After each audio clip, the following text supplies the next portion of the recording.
my name's Dave Jones, and this is Blystone? Blystone. And this is a 1950 Plymouth switching engine made for the Vanadium Alloy Steel Company in Monaca, PA.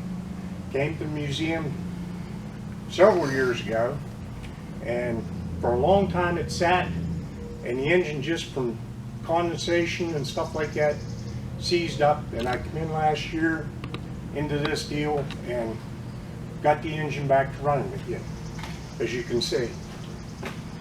Our engine in this one is a Hercules D3400. When it came in, like I said, it was locked up. We pulled the head off of it, soaked the head, tops of the pistons with transmission fluid, and got it loosened up. Finally, we loosened it up to keep the rust out of the rings, and got everything to moving again. And thank goodness we found Ross Tractor Sales found the gasket sets for it. We was able to put new gaskets in it. We had Smith Machine out of Washington planed the head down, got her all back together, and then we ran into problems because it wouldn't pump any fuel. So Jody Ross, again from Ross Tractor Sales, was gracious enough to rebuild the diesel injector pump and go through the injectors on it, and we got it running. It runs really nice now. We don't know all the problems we've got because we're a little bit short on track to run it on, but right now it is an operational engine. Is there anything else you'd like to add? I don't think. I'm glad it's running.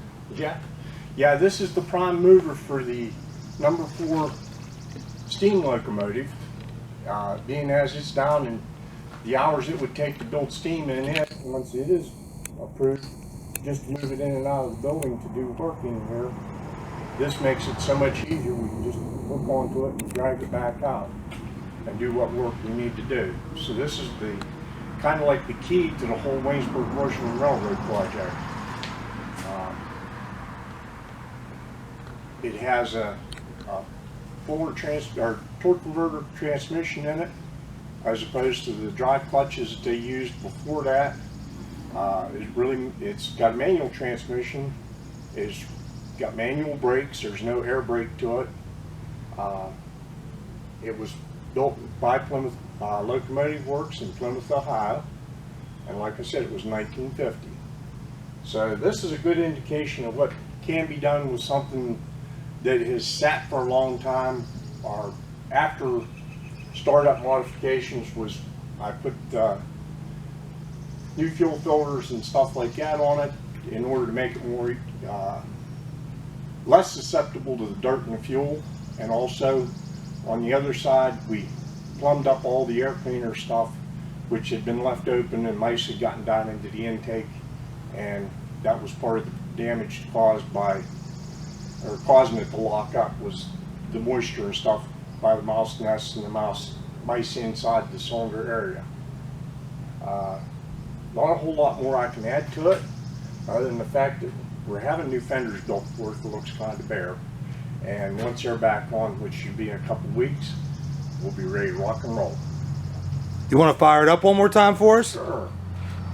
And I want to say that we definitely appreciate the folks in Waynesburg that have helped us out with all the different pieces and parts.